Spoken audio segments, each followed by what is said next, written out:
Okay, I know what shirt that is. I remember that shirt. That Yeah. shirt's cool. That shirt's cool. It's really cool. It's actually I actually got this at a drag show. It's a New Zealand. I was going to say Aussie, but I think it's a New Zealand drag queen called Yuri Guy, who I would say was one of our better drag queens. And I just really love the Ah. aesthetic, and I kind of love that it was like it's almost to me a commentary on like carving up our faces as a society or something. Like Damn, anyway, it that's felt deep. right for like a horror. Yeah, that is perfect. I love that shirt. Okay, I'm setting the timer. Oh yeah, you're the best. Thank you. You're welcome. You're I welcome. think I'm gonna have to upgrade my laptop because yeah, she's struggling. I bought this one for writing and it's like it's not that strong for processing and stuff. So Well, I mean, who would have thought, right? Like, that's however it. many, yeah, yeah. No, 100%. That's it. Like when I got it, I was like, it's fine, it does the thing. But yeah, for our longer episodes, she struggles. Like lately, Wondershare just blinks out on me and shuts down while it's editing, which is terrifying. So I've backed up Oh everything. no. So yeah, I think Okay, she wait, let me set the timer. Let me set the on her shit timer. day. Okay. Well, that's not good. No, But it's interesting. anyway, welcome to the show, everyone. Welcome to the Publishing Persuasion. I'm Mm. Angela Montoya, author of Sinner's Isle and A Cruel Thirst, and I'm here with Melanie Schubert, author of Severed Cape from the Castle of Horror Anthology, Revenge. Yes. Melanie, how are you I'm today? splendid, my friend. That was such a great, fun interview having those two on. So we've had the publishers of Castle of Horror anthologies on, Jason and Inchel, and it was yeah, so fun. Like you said, just watching their dynamic together is glorious. Yes, honestly, I think that was, and I'm pretty sure I mentioned that in during the during the interview. I think hearing their backstory, which we'll get to later, was Mhm. my favorite part of the whole thing. Yeah. Because it really did just give off like this fun, good old childhood vibes, Yeah. friendships, and now here they are like doing these anthologies together, and yeah, it was fun. So, sorry, no Yeah. spoilers. Nah, it made me a bit sad for the kids of today, though. I was just like, are they still having these? I hope they're still having these experiences, like just walking down to the whatever. Like you said, no spoilers, but yeah, it did make you feel like a bit of a Like, nostalgia. oh yeah, yes, it did. Not that I even had that sort of Nah, childhood, but neither. still, but it did. It made me feel nostalgic for the good old. Actually, a little bit. You know, we say we didn't, but I think I already know your fish story. And I feel Yeah, like as that's kids true. as well, like we also were left to our own devices a lot because, like, at a point, the parents were just like, if they can't afford childcare and they've got three kids, you're probably to your own devices a bit. Yes. And fair Oh enough. yeah. But I do remember, like, Yeah, kind of wandering around, but when we were that older, is not true. when we were little, like just Yeah, no, out that's a back. good point. Yeah. That's a good point. Yeah, I think the rule at our house was don't come in the house until the streetlights come on. Are you Um, serious? Like, they didn't want you in the house at all? yeah, no, not at all. Well, remember after like some messy divorces and then marriages, Yeah. there was five of us in the Shit. house. Um, and it was step siblings. It was the Mm. dynamic was just wild. So they said, don't even come in the house. So I that's take why back we were what I out. said about you not needing therapy. I'm sorry, that's a joke. That's a No, no, joke. no. Let me tell you. Let me tell you something because I've been thinking about this today because I am listening to an audiobook that Jill too Oh recommended, yeah. but it's all over the place. But when she said it, I was like, oh, okay, yeah. Mm. It's the just for the Summer by Abby Jimenez. Um, as I was as I'm listening to this audiobook, and it's a romance, and Mm. so I was just expecting like you know Fluffy. fun summery vibes, Mm. but there's some like deeper childhood traumas that they're bringing up, and she keeps talking about like how she puts herself spoilers, but she puts like herself like on an island you know, when she feels like she needs to protect herself, so she shuts herself out. And I was like, wait a second, why are you calling me out right now?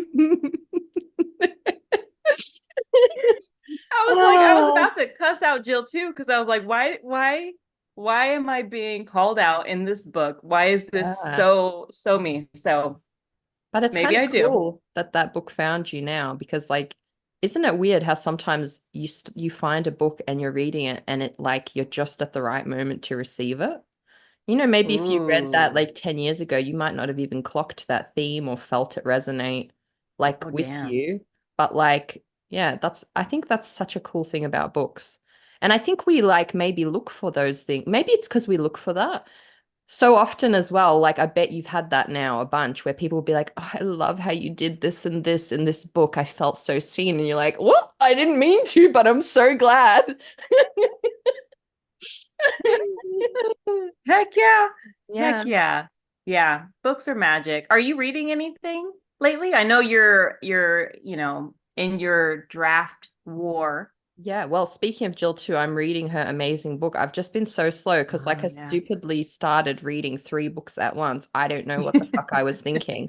I just have too many talented friends, is the moral I of the know. story. And then I I've been know. fast drafting, but it's like her book is so good. Like, I just I can't put it down when I pick it up. And usually I listen to books to put me to sleep. But it's too interesting. So I haven't been able to do that because it's waking Yeah. me up when I listen. So, yes, unfortunately, I'm slow with it, but damn, it's bloody good. I feel like that one's gonna quake some cloacas when it comes out. Honestly, yeah, The Dividing Sky by Jill too. Mm. Honestly, like it's like what we've been missing in Yeah. the dystopian genre. You know Mm. what I mean? Like it Oh feels yeah. so fresh, so new, but also so nostalgic as well. Like it pulls in those good, juicy dystopian bits that we just love. And her world building is so cool. Yes. Jill too's just she's just too smart for her own damn good. Right? But what you said is exactly what I feel. And like I'm just gonna go ahead and say it.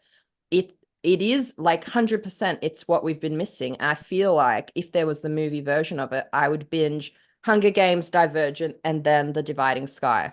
That like Mm-hmm. I immediately feel like it belongs with that's what you're saying, right? It feels like what we've Yes. been missing, like a Yes. blockbuster YA Yes. Amen. dystopian, like yes. Yes. Mm-hmm. Mm-hmm. Mm-hmm. I just saw we are agreeing today. We are in agreement. Oh, and then she just this is Jill two's episode. We Yeah. just or not we. I am with Jill now. You are though. She She's just your yeah, sibling. She's your yes, pub house she is. sibling. She is. But she just announced that she's got a new book coming out with Joy Rev, Yeah. An Ocean Apart. And you mentioned Hunger Games. Mm. It's got Katniss, Peeta, Gale sort of Yeah. vibes in this next one. So I Jill 2 is felt just coming that. out with the heat. Yeah. Again, I felt that straight away. The like even from the I haven't read it, but even from the pitch, that like Yeah. immediately again fits in that lineup of just these like classic blockbuster YA that we just can't look away from, and that you want to go back to that world again and again Yeah. and again. I So, miss yes. So thank you, yeah, Jill, for bringing it back because I yeah. miss like those big worlds. I Mm. just miss the good old YA days where we were at the midnight premieres and we were reading all the books. You know, I just those are just the good We're old gonna bring days. it back. We are bringing it back, and one day we'll be walking into the premieres for the movies of our friends, Oh and yes. hopefully Sinners I Isle. yes, you know what I have been manifesting and it's been bringing me joy to just think about? Yeah, Let me tell you what I've been manifesting and let's tell see if we can me. get this to happen. Let's see if we can get this to We happen, can. Melanie, We're okay? powerful witches. Yes, we Our are. our coven is Here's strong. yes. Here's what I want everybody to manifest right now. Mm. Okay. Here's what I've been thinking. I have been thinking, here's what I've been thinking, guys. Okay, get it, spit And it now out. I'm embarrassed. Now I'm embarrassed. No, Okay. I nothing have, can be more embarrassing than me singing Be a Man to Para. I have to play you that back oh Lord, it was a choice. And the way you interject, be a man so hesitantly, like I'm so fucking embarrassed of this friend, but I'm gonna do this. I'm gonna post it later. It's That so was my shameful. thought process. That was my thought. I could tell in your eyes. But back to your incredible idea. Just Okay, spit it back to out. the idea. Back to the idea. Let me just tell you guys, okay? Here's what I've been manifesting. You're such a I grandpa with getting your words out sometimes. You're like, listen, know I'm gonna tell you a story. It was back in my it was day. a time. Guys, let me tell you what I've manifested. Okay, here's what I've been thinking. Oh shoot, someone's calling me. Hold on. Oh Lord, the podcast is gonna be over and we're not gonna have heard Oh your yeah, you're right. idea. Oh God. Okay. Oh, I'm sorry. I apologize. I forgot we had the timer. Okay, here's what I've been manifesting. When someday, no, here's what I've been thinking, guys. I apologize. Just take a shot every time I say that. Take a shot. Um, One day, Sinner's Isle and A Cruel Thirst is going to get so big in Australia in particular. It's going to just blow up It is. that the Australian dignitaries, the Australian leaders, they get together with the libraries and they say, we have got to fly down Angela Montoya Yes. into Melbourne, Australia. We're gonna do a tour and she's gonna have to bring Melanie and we're gonna do a big event and they're gonna just travel all over Australia because Sinner's Isle has just blown up. Yeah. So I've been manifesting. Oh my gosh, I love that idea. And we can have like a party bus like in Priscilla, Queen of the Desert, and we can have like Yes. costumes. Although hopefully it's a bit more of a well-run bus than that. We don't want to break down in the desert. When you No, see how I big our can't. desert is, you'll cry. I watching that movie, I thought, oh, okay. Oh.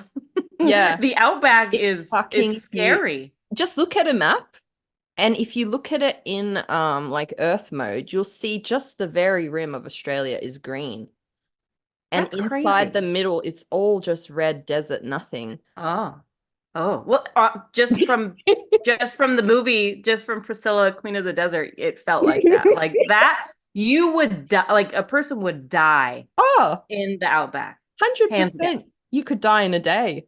You're You just could, I believe it.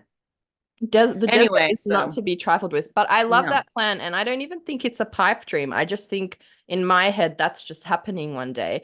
Plus, I mean, look Yes. at this podcast. We are growing a fan Yes. base in Australia. And as we learned from Yes. Alex last week, um, Australia is a smaller market. So you're a very big Yeah. fish to Australia. So please listen, A koi fish, Australia, even. just the entire country of Australia, please listen. Make my dreams come true. Yeah. I want to see Melanie and see everybody, obviously. I mean, I'm gonna see Jessica Parr at the end of the year, so missing No, out, missing out. I was just for voice real. noting her because she was giving me a tour of some of her random shit that we talked about in the app. And then I was like, oh, I have to do one for you. And I was like, no, I'll just do it in person. Just come with her. Jump on a plane and come with her, and we'll have a I grand might, old time. I might have to. Maybe my manifesting dreams will come forth in a new way. I love that plan though. And I It's really been think bringing it's me gonna joy happen. randomly. It's just the I thought. I was like, oh, love that'd that. be fun. I love a really solid festive daydream. I really do. Like, there's nothing wrong with that. This the I feel festive. like who was it? Maybe TJ who was telling us that when they look back at their like childhood and they would like hold on to a memory that they were thinking about in the car and then come back to it and be like continue thinking from that point. I feel like I used to Oh do that too yes. Yeah. if Well, I had I a did that. I You posted about my daydreams on the Instagram. Yeah, and it got way more traction than our usual posts. So I feel like you're gonna have to tell more of your daydreams. People really resonated with your streamlined mountain lion story. Stupid. I It's a love good it. word choice. I feel like it's just cool to talk about because I feel like we all have these thoughts and like when we share them, it's just like, oh, like I'm not like it's so bizarre that we all think that. I wonder why. Yeah. I think I think as far as mountain lions are concerned, I feel Yeah. like that is just evolution. Maybe. That is just Uh, our bodies being like, okay, if you need to run, but then my brain goes, well, I'm not surviving. So let me just come up with the game plan of death. I think I mean more the part about like feeling so brave and wanting to leave Oh, behind like a smiling face for people to remember us by. Like maybe you should just be allowed to scream and gawk and make people feel horrible as you go as well. I wonder if it's our last people pleaser act. oh my Can gosh. you imagine that it could be trauma that we feel like we even have to smile on our deathbed? Oh my, oh, oh my, I Oh am shit. flabbergasted because that feels real. It does feel real. Did I just That stumble does. across an atrocious discovery? I think so. Even in death, even on Yes. death's bed, we're like, no, I'm fine. Oh yeah. Oh my gosh. It is a bit heart-wrenching when you think of it like that. Because we should be allowed to scream and like haunt people. If you feel like literally think about it, your scenario, you fucking had a lion tear off your leg in your daydream. Right, And right. you're like, I'll smile through my leg bleeding out on the savannah. Damn, that got dark. Wow. Wow. That is a thought. That is one hell of a thought. I was gonna say how's your week been otherwise, but I guess we checked in yesterday. But you finished Yeah. your book. I don't know if we talked about that yesterday. I think How we do you did. feel? Um it felt fine. It felt fine because Mm, I know I have things to do. But let me just tell yeah. you this, Melanie Schubert. Am very excited about this book because I've been adding new things into my writing. And Ooh, Nikki yes. Payne, of Pride and Protest, everybody knows Nikki Payne. Yeah. She said something that just unlocked it for me, which is because I think I asked her about like what makes a good love interest. For her, a good love interest is a man or, whoever that pays attention Mm, to to the main character's needs or just what they're saying and yes. then they act on those things. So say the main character mentions, oh, I really like I have never had cherries before. And so the person goes out of their way to Mm, drop off a bag of cherries. So it's like these yeah. little tidbits that are just really quick lines, but they Mm, mean so much to that character. So I've been having yes. fun adding these little tiny tidbits into this draft. So yeah, so it's been I fun, like love digging more that. into like the romance magic. I love that. I think it's just good advice in general, like good relationship advice to like, it is those little thoughtful things. And like, when I think about like, we were so young when we got married, I'm like, how did we fumble our way through it to like how old we are now? And I think it's that. It was like just like genuinely listening to each other, like hearing and trying, Mm-hmm. just giving a fuck, you know? Yes. So I Just really give a love little. that. Yeah, like Yeah. sometimes it would be like I like sometimes if we had like a big fight or something and I'd be like, "Oh, like whatever, I want more attention." Not exactly like that. But like and if you actually like, dissect it, he would be like, "But oh, we're broke right now. I like couldn't do what I wanted." And I was like, "Fucking pick up a leaf and write. Right. I love you on a leaf. It's enough for Yeah. me. Like I don't actually need the grand gesture, but sometimes until you like pick apart those little nuances. And so then yeah, like a lot of our little things are very dorky small things, but like to me that's been like the most meaningful because there's like the thought there. So I feel Mm-hmm. like it's going to make for very deep fleshed out characters, those Yeah. little things, because that's what all we I feel like good people, it's all we really want at the end of the day, to be like seen and heard and like just to take care of each other a little bit, to feel Yeah. that safe space with each other. Yes, 100%. Like I think Mother's Day was a few weeks back. Yeah. And Alicia now she's old enough where she can go drive and she can go get Yeah. whatever. And so she got me a gift herself, picked out all these different things for Mother's Day and all there were all these little things that I do really love. And I was like, how'd you know? Like, this is my Oh, favorite candy. And she was like, because you're my mom. Like, I've noticed. So I was like, you know, it's so beautiful. I love that so much. yeah.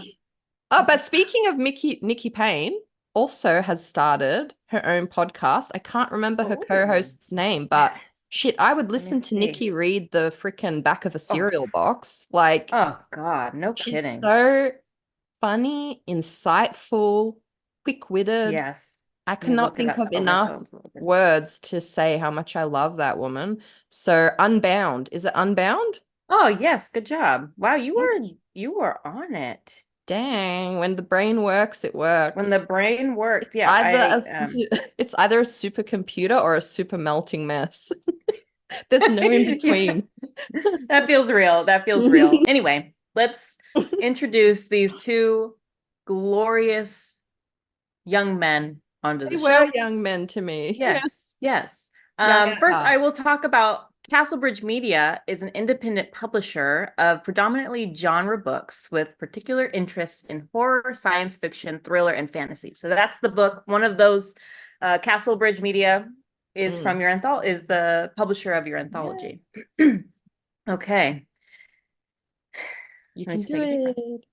it. Churl Yo has written and served as an editorial director for a travel trade publication and a destination wedding magazine, and has acted as. Are you already laughing at me? I am absolutely not. What did I do? What did I I say wrong? can just see you psyching yourself out. Yes, I was. Thank you. Okay, Thank you I'm for not gonna reminding look. me. I won't look. I'll turn the screen away. Has written and served as an editorial director for a traveling trade publication and a destination wedding magazine, and has acted as an award-winning creative consultant to several association magazine titles during his career. He is currently director of print production at SagaCity Media in Seattle, Washington. Born and raised in Texas, where he graduated from the University of Texas at Austin with a degree in marketing, he recently made the move to cooler and greener climes out west with his wife and two children.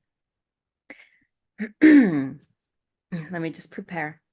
Jason Henderson, author of Young Captain Nemo from Macmillan, and Alex Van Helsing from HarperCollins, is a regular speaker on media and entertainment. His popular podcasts, Castle Talk and Castle of Horror, feature interviews and discussion panels made up of best-selling writers and artists from all genres.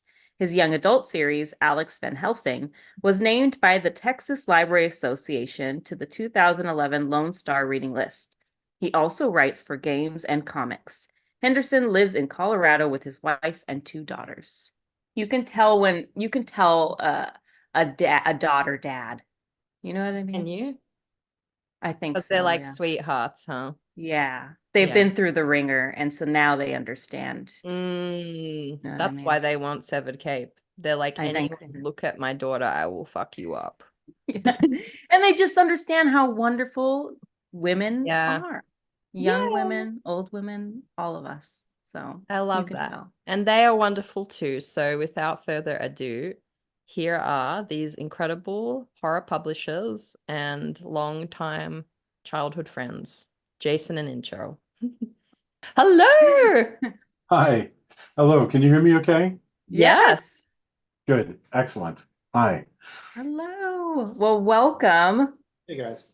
Hi. Hi. Okay, good. We can hear you too. Well, thank you for joining us. And I'm just excited to chit chat all about all the amazing things that you guys have going on. Oh, Yeah, Melanie has just been so excited, over the moon with this anthology. And I have to agree, why, I mean, it's behind me as well. It's so awesome. So congratulations. oh, thank you very much. Yeah, I can see it there. Well, I mean, Insure creates the look and feel of everything, and I think really knocked it out of the park with this. So I was just delighted with it. Well, Yeah. it was really hard to, capture revenge in cover. So Oh, you look for captured it. I looked for a long time. That's a good point. Like, how do you capture revenge? I Mhm. think you got it though. We talked about that because I remember Insure calling me, and he was like, the difficulty is, what is it? because you know, you look for all these different images, like what is the image of revenge? Like it's is it Salome with the head of John the Baptist? Like what, you know, or just a guy looking shifty from around a corner, you know, and yes, so fear captured it pretty well. Yeah. Yes, Feels right. it feels so right, and it's really iconic. Like it just draws the eye, and it like wherever I am in the house, it's watching. It's always watching. Well, Yeah. yes, Angela's right. I'm so excited to have you both on the show, and yeah, like I guess we'll just start at the beginning. Do you want to tell our listeners a bit about yourselves? Where did it all start? How did you come to work together at Castlebridge Media? Golly, that's a intro. Do you want to take a crack at this, or would you like me to, Well, or I mean, we can both jump Yeah. in, but we've known each other forever. We've known each other for decades. So that kind of factored. Mm. And so I was actually thinking about this today because you know, like when did we start this business? It was probably like 5 years ago, almost exactly 5 years ago.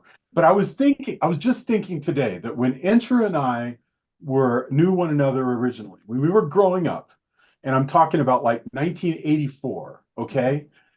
Just to give you a picture of what this looked like, he could go to my house and we would go, hey, let's go get some comic books. And you could leave my house and walk across a park and like play in a big sort of Starship Enterprise thing, and then walk across a graveyard, and then down some railroad tracks, and then stop by the Sonic, and then stop by an arcade. And I'm picturing like Billy in the Family Circus, and get a hot dog, and then with whatever money was left, there was a place called Half Price Books, and you could buy used books there and stuff like that. And it was the perfect childhood. It was perfect. We had such a good time, and I remember that to this day. It was such a blast. Yeah. Oh, so you guys have, I mean, you guys are OGs, like you guys know each other. Oh yeah, no, absolutely. Like I was in your wedding, wasn't I? Were you in my wedding? Were we in? yeah, I was there. I was trying this because I've been married for 30 years, so I don't even remember. Like, but yeah, yes. So we met in something like the fifth grade, I guess. Is that right? Yeah, because we made a movie together. So we made You didn't say vampire. So, Well, yes.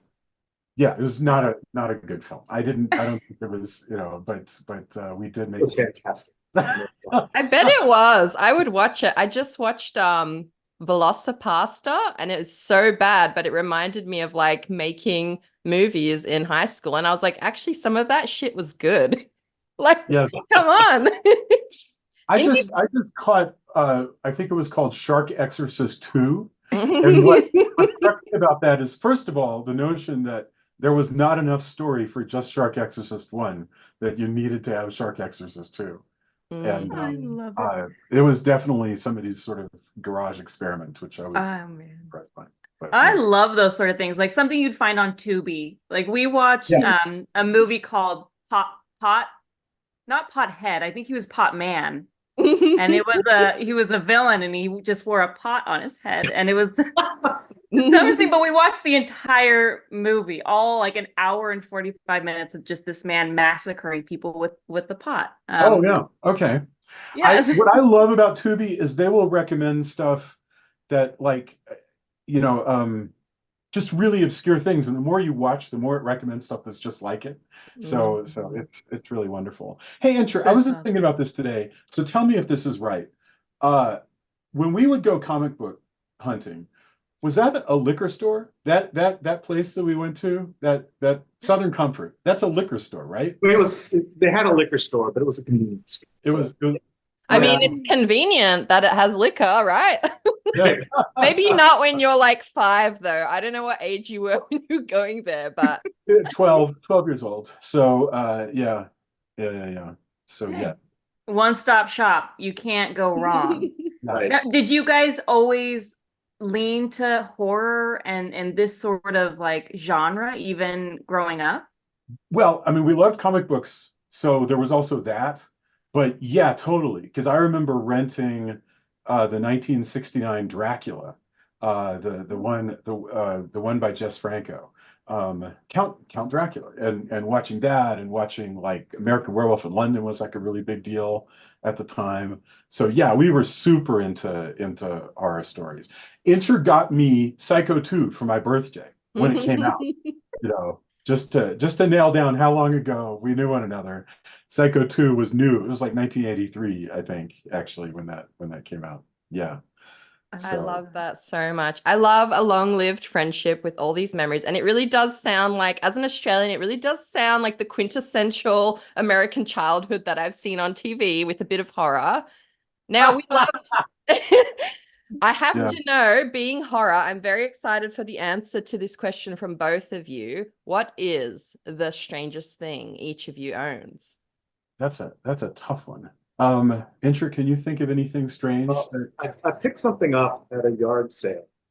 That was just this really intricate mechanical device and had lots of knobs and everything. I had no idea what it did.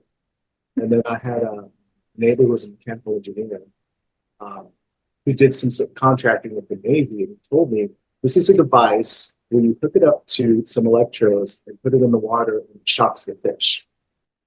Oh wow. Wow. Whoa. I That's don't know why they would use that, but that's what it was. So, And you thought, I have to have this. I have to well, I have didn't know it. what it was when I got it, and it just looked cool. It just, like yes. this antique machine that had a bunch of knobs. Do you like it more or less now that you know what it does? Oh, way more. Yeah. Way more. I love that so much. What about you, Jason? Well, I unblurred my background because I was like, I really love this metal skull thing. But that's just I don't know. I just picked it up somewhere. But if you look over my shoulder back here, I saw it this immediately. this Glorious. that's an original Charlie McCarthy doll from the 70s. So we published a book this past year called Dominic that started with Incher's idea, where he was like, we need something about a possessed ventriloquist dummy. And I was like, oh, we can definitely put that together. And this is my ventriloquist dummy from when I was a little kid, because the funny thing is the 70s is a lot closer to the 40s than it is to now. And so, like people like Charlie McCarthy and those old Bugs Bunny cartoons, those were not that old. Those were about as old as early episodes of The Office are now, to give you a concept. So we just, if you want to feel old, and so I that was just a part of my life, was all of this groovy 1940s stuff. And yeah, that ventriloquist dummy is has been through a lot. So yeah. You are bold for having that, because I remember when we watched Goosebumps, all the original Goosebumps with my kids when they were Yeah. growing up, and there was Yeah. one a ventriloquist dummy named Slappy. Yeah. And Slappy like terrorized my children. My daughter got rid of all of her dolls. She chucked them out of the house. So good for you for keeping him around. I don't blame her. I have the same thing with clowns. I can't say. Oh, really? Is that because of Poltergeist, do you think? That's probably a big part of it. Yeah. We saw Poltergeist at the movies, by the way. Intra and I did. We saw Poltergeist on the big screen. Oh man. Yeah. But that doll was terrifying. Mm. And yet, if I said to you, Melanie, if I said, hey, go try to write a scary doll story, I got to admit, it's hard to come up with a fresh angle. Because we've had so many scary doll stories through the years. I mean, that's the tough one, is, Yeah. clowns, for instance.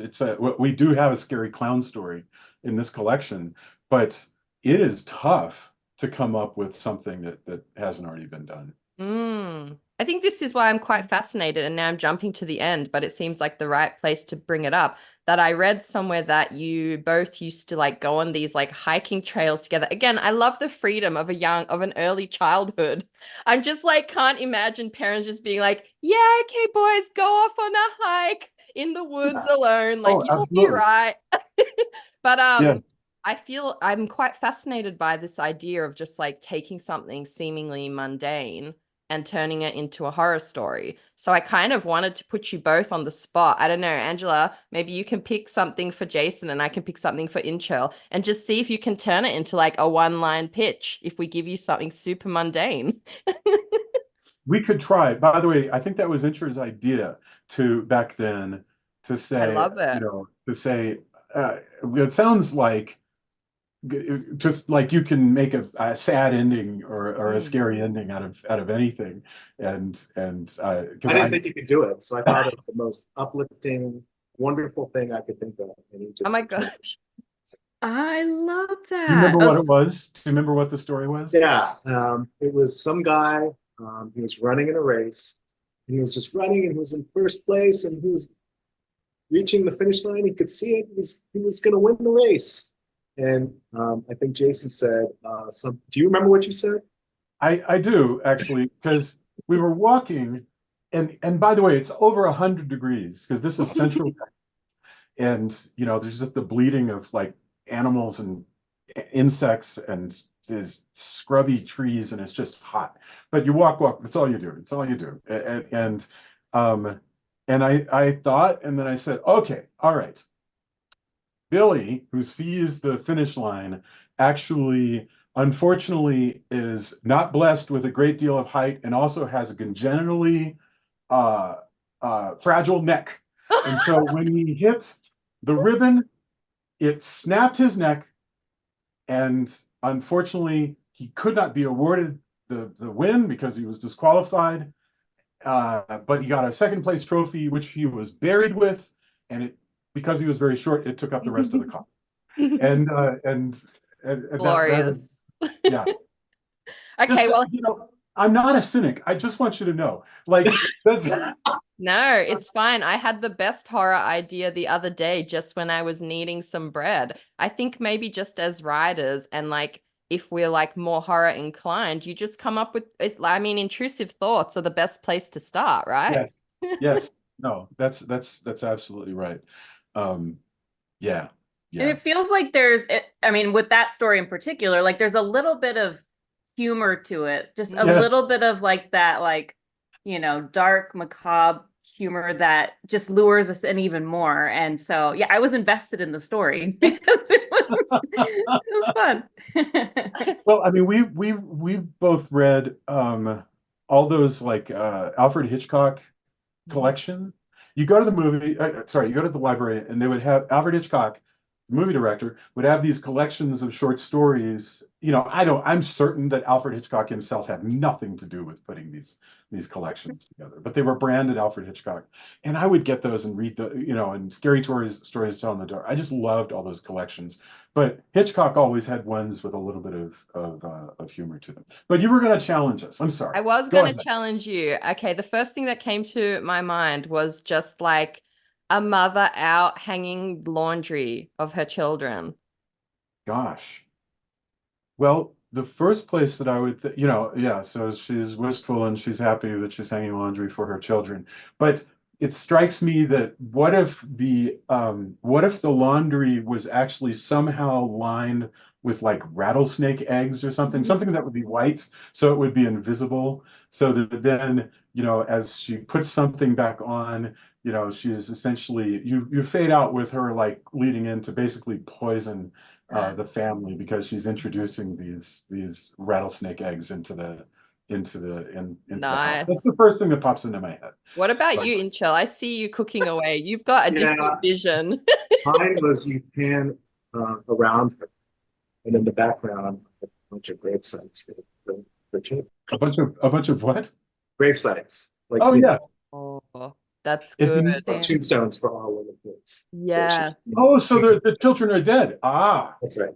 oh, that's great. Yeah. It's Yeah. grim and glorious. Now, I want to swing back around to the Castle of Horror anthology series, which you've both been doing for a while now. Volume 11 that we're up to now that I've joined in for the cheer squad. So, yeah, can you both tell us a little bit about Castle of Horror? Gosh. So how did this come around, Intro? It seems to me, This is how the company started. yeah. We If you were started. asking about that too. Jason had a podcast that he was doing called Castle of Horror. Yeah. And have done, I don't know how many hundreds of episodes now. Well a north lot. of 400 episodes. Yeah, absolutely. Wow. And so he had the idea of creating an anthology series of books, just to kind of accompany the podcast. Yeah. He kind of approached me because he knew my background was in design, about maybe, hey, would you mind helping out with this? And so that's kind of how we came together. When we enjoyed the process so much, we thought maybe we should just keep doing this. Yeah. It may well have been a one-off idea at the time. Right. Yeah. We could have just done one and been done. Kept going. That Yeah. is so cool. That's amazing. I love that it just stemmed from the podcast, and now here you guys are. I mean, how many years have you been doing the anthologies now? I guess it's 5, like almost exactly 5. About 2 a year, right? Because we're now on number 11. Sometimes we've done more than that. We're always saying we need to move to a more rapid cycle, but a shorter anthology of like less stories. And we never do it. Instead, we'll end up like getting a bunch of ones in, and there's a bunch that we like, and it ends up being a novel length, collection. So we've never yet made that pivot to like a faster cycle and shorter books. But it's been so fun. Like people have a really good time with the theme. So like Intro and I will drive around, we'll just be on the phone as like I'm driving and he's doing whatever, and like, okay, what is our next theme going to be? And we'll like toss ideas around, and there's ones that just become really interesting and some we don't even do ourselves. Like for instance, the one called Femme Fatales, which was all female presenting writers. We didn't edit that ourselves. We went and contracted with PJ Hoover to do it, and she gathered together writers. And likewise, the LGBTQ collection that we're going to do, we hired an outside editor, and he's going to put it together. So we don't always put it together ourselves. Oh, I love that. Honestly, it's like if maybe you need a little help in some area, or it's just you're busy doing other things. It's like getting somebody else involved in the creative process. I think that's fabulous. I personally am very glad that you guys have kept it the length that you have, because every story in this anthology is so unique and so special and terrifying and horrible and they're all the things. Like how do you choose what stories you want to put inside your anthologies? Well, that's a tough one. There's both the choosing of the story, and there's also the weird problem of like figuring out the order, how to do that. So there are certain, like Melanie's story, for instance, is a very bloody story. And yet I will tell you that there have been stories that we've passed on that were just a little too rough. So there's some edge, some bleeding edge that we don't go beyond. Yeah, we know it when we're reading. Yeah, you know it when you come across it, right? Do you think that comes down to how the author handles the topic and how it comes out on the page? Because it's something I was super conscious of. Obviously, my themes are incredibly dark and gory, and I was like very particular about what actually made it onto the page, because ultimately it could have been like a real train wreck if I approached it from a different angle. Well, I mean, I don't know. I don't necessarily have a problem with the hardcore violence, but we try to keep them at sort of a hard R. Like maybe I'm a little more sensitive to it than Jason is. I draw a harder line. You think so? Well, I mean, you'll bring something to me and go, this is a little harder than most of the ones that we usually do. What do you think? And yeah. you I know, think, does the violence, does it have, what's the intent of the scene? Does it propel the story? Does it help the characters? And it's just gratuitous, there's no point to it, then yeah. I still kind of believe in the power of a fade out. Like, you can, you don't, so, but it's totally up to the author. I would say, what would we, I really don't, I really want to avoid sexual assault.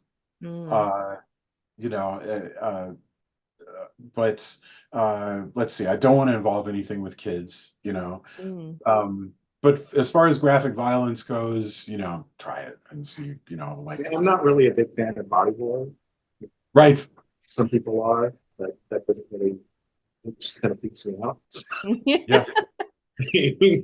I love it. I tend to avoid it, but if it's good, obviously. You were What going would to you? ask something, Angela. Yeah, I was going to ask, what would you feel like is the hardest part about putting together the anthologies? Because you guys are pumping them out twice a year. Try to do twice a year. Uh, oh man, there's so many hard things. Like, first of Yeah. all, enter, because you've often said this is way harder than a novel. And that we're not even talking about the editing part. Like I'll tell you this, but I don't want to throw it to Enter because like he can articulate sort of more of just the crap, that just the physical, it is so hard because like the editing piece of going through each of the stories and doing the edits, that's a practical difficulty because you've got like 15 different authors and you have to send each of them, their edits, and there's all kinds of ways to lose edits, and but Intro, it's even harder for you because you've got 15 documents to mess with, basically. And so, not everyone's using the same software or the version of the software. Some people we get glitches and files all the time. So that the formatting isn't consistent, so you have to re-edit everything so that it's all the same. It's just a lot more moving parts than a novel. Yeah. To keep track of. I mean, the great thing about the anthologies is, for the most part, it's invitation only. So we have a lot of writers that once you're in, you'll get the call for the next one, right? Yeah. So a lot of writers have written for us those anthologies, every volume. So it's not necessarily hard to, once we come up with the theme, to get enough work in to fill a book. As Jason said, we always get too much. But it's just, making sure that they're all good, that they all set the right tone. And like Jason said, as far as ordering the book, it's kind of like a mixtape. You Yeah. kind of bring people along on a journey from the first story all the way to the very last one. And so, it can't all be comedy horrors. It can't all be hardcore Right. those stories. You kind of spread them out. So it's kind of it's a pace, right? You have to pace the stories. So those are all things we think about. Yeah. That's fascinating. I really wondered about the order, if there was like, I cannot tell you how much glee it brings me that's how it was done, because it does feel like that, like a mixtape, kind of like you've kind of just felt your way through which one should come next. I just love that kind of purposeful, that's like artistry in its own way, putting it where the flow of how it's going to read as a whole body of work. So we have a spreadsheet, and the on one column of it, it has themes of each story, right? So it might be it might be like sexism, violence, bars, funny, not funny, whatever. And another one will be futuristic, VR, violence, but sexism. There's these elements, and so we try that two stories in a row do not have all the same themes. Like you don't want to have two funny ones in a row, or two futuristic ones in a row, just because it just feels weird. It feels like you've entered into this groove, and you don't want it to stay that clear. Yeah. It's really interesting to hear like the background, how it all like comes to be. There's so much thought that you two have to put into this, which is awesome. And it honestly, again, it really shows with the product. Thank you. And I want to go back to the cover, because I believe it's a little bit different than some of the other covers you've done in the past. Can you tell us about the process of this one, and why it is a little bit different than the ones you've done before? Right. So, like we said, the anthology was the first project that Castle Bridge took on. We set that style guide 5 years ago. It's the first book cover, first book layout that I've really done. My background is more in magazine publishing, magazine designing. So I hadn't really done novels and books before. So I felt like just looking at the series as a whole, that the design was it wasn't up to par with kind of I think I've grown kind of as the books that we've put out lately. I kind of wanted to change and bring it to more the level of the other books that we've been doing. So I changed the fonts and the layouts and the cover design of this last one. And I loved it so much, I went ahead and you guys are the first people to hear this. I went ahead and redid all of them. We've done all of them. So I have them. We just haven't put them out yet. So a lot of the books still have the old covers. But as we get a little bit of downtime, whenever that happens, I'll go in another place. So you'll notice, I think, volume 10 and volume 1. Yes, so, I did notice when I was on Amazon. I was like, hang on, I don't remember those cool castles. It looks fantastic. And it was like such a like hat nod to the Castle of Horror thing. right. It looks fantastic. And I believe, congratulations, another Amazon #1 in American horror bestseller this week from you both. So Yes. I mean, Yeah, it's a Cherry good Dark. time to change up the covers, get a bit more attention. And I think that's what makes the difference ultimately in this very slow burn industry. Like people who can reinvent and pivot constantly. I think it makes all the difference long term. It is so hard. I mean, if you're in publishing or if you're a writer, either side of it, whether you're in the publishing side or the writing side, it is so hard to get attention. That is harder than anything else, and we say this to the authors, all the time. And we're authors ourselves, so we have to struggle with this ourselves. But the number one problem is letting people know that your book is there, considering that thousands and thousands of books are coming out all of the time. And yeah, I mean, the moment Revenge was it topped the New American Horror list. So you get that little orange banner. And the brilliant thing about that is that, no joke, you can call it an Amazon bestseller at that time. It's a big deal.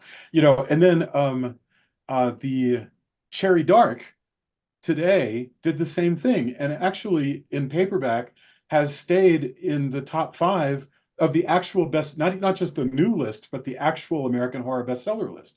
So that's been a huge deal. And so, but what's crazy making is that it snowballs. Mm-hmm. So a book that's doing well actually kind of sells itself and continues to do well, which as an editor is great, but also frustrating and heartbreaking, because there are books that don't catch on and you're like, what is the deal? Like, why can't I get people to pay attention to this? But I'm telling you, if you lined up like 8 other editors or publishers, they would all say exactly the same thing. So it's really tough. Yeah, publishing is a very strange, fickle beast. And so it's like fun to celebrate those moments of like having those orange banners. That's huge. And it feels like it does, once one is doing well, people are going to be so curious about wanting to read more of your anthologies and more of your works. So keep going. You guys are doing amazing. And I even felt that way. I was like, okay, I need to get more myself, because they're really, really fun reads. And I've been finding lately anthologies kind of hit that sweet spot of like, you can just take them in little bites and you don't, it's not as, a big of an undertaking as a real book, if you know what I mean, like a full novel. Oh, I'm with you. I'm with you. In fact, I'm going to grab one here that I have had since the 80s. Hang on. Oh my gosh. Oh gosh. A horror anthology? Yes. I agree with Angela. I'm finding that as well because it's like it's low commitment, but you still get a full story. You kind of just like talk get amongst yourselves. I'm gonna grab it. Hang on. I love it. I know. I love that you guys like grew up together and did all of these things. It feels like very Stranger Things. There it does. That's the exact Yeah. town I was picturing when you were telling me the story of your childhood. Oh Right. no, It's the we are whole- exactly the age of the Stranger Things kids. Right. Not the I teenagers, love but the kids in that show. Yeah. Yeah. I mean, and like places like Half Price Books and that hot dog place there next to the movie theater. WC Pranks. WC Frank's. Yes, it was also an arcade. So you could go and get hot dogs and play video games. So, you know, you would get your comic books and then take it there you know, or we would read at the hamburger place across from the comic book store. This was the best childhood. It was. Yeah. Kids these days are missing out. All right, this right here is Horror Times 10. This is an anthology from Alden Norton that I got when I was a kid. This one came out in 67, so it was already old by the time I got it. But it was just a collection of short stories. And so I remember when Intra and I were talking about doing an anthology, I really had it in my head that I just loved this stuff when I was a kid, you know, get a book and it has a bunch of stories in it. And yeah. It's also not as much of a commitment, sort of what Angela was saying. You know, you're not, I mean, I love novels, don't get me wrong, but it's just with a collection, you can just pick one up and flip to the middle and yeah. Right. Now, before I forget, you're both talented writers yourself. Is there a project that you're working on that you want to like talk about and pitch to our, I mean, we're ticking down our time, so it's got to be quick, but give us your like pitch for something you're working on now that you want to boost a little. Intra, go ahead. See, I have this thing though. When I'm writing, I don't tell anyone. I don't tell my Oh, wife. fair. I don't tell anyone what I'm writing because I feel like once I get it out into the world, it's gone and I don't own it anymore. And so I have this weird quirk about not telling. When people ask me what I'm writing, That's so Saving fair. Saving the magic for yourself. that's Yeah. right. Until it's done, and then once it's done, I'll tell everyone. But we're also working on some other things. I am working on a book, but Yeah, we're working on a some script other things. together. So that's cool. But it's a mystery thriller, but I won't talk about what it's about. And I am right now doing a rewrite on a Christmas rom-com that a director wants a rewrite of because we want to go out with it. But I don't want to talk about like that's fair. what it's about yet. But like I love like Hallmark Christmas movies. I love trashy Lifetime movies. I love classic horror, and I love Hallmark rom-coms. And so I want to write each of those before I'm done. As soon as I'm done with this, I'm going to do a trashy horror, and that's next. So I like your style. I like your style. I am here for all of this. Yes, 100%. This is great. Well, yeah, I see we're down to 2 minutes, which is wild. It's been really, really fun hearing from you two and just understanding like how it all works behind the scenes and your history. I think, to be honest, my favorite part has just been hearing about your guys' history and your friendship. I think it's just the best. It's really, really special. Yeah. Oh, thank you. Thank you very much. Well, it's special to me too. It's been a delight to talk about it. It's been very special. Nobody ever asked us, so it's really fun. I think everybody it knows, needs. right? They're gonna know now, and I Right. feel like we need to see a collab project that like focuses on a horror story of two young boys growing up in simpler times with more freedom and the town that haunts their dreams. That's a good idea. I mean, honestly, that's We need it. Yeah. that's But yeah, don't tell us now. Don't tell us. Hold it, keep it, and we'll just hope for it. We'll wait for it. We'll wait for the magic to happen. Andrew, what if there was a secret that was in that film we made in the 80s, but we haven't looked at it in like 40 years, right? And Yes. I don't know, like, who cares though? It would have to be like we haven't been able to get a hold of it, but somebody has a copy of it. I don't know. There's something there, but Please do it. Please do it. Please, I beg of you. But it's gonna cut us off. So when you guys get off, I need you to talk to each other Yes. and figure it out. But thank you so much for joining us. Honestly, this has been a pleasure. Thank you for having us. This has been wonderful. Yeah. it's been really wonderful. Thank you so much. I really appreciate it. Bye, Melanie. Thank you very Bye, much. thank I'm you. inspired and very thankful. Bye, Angela.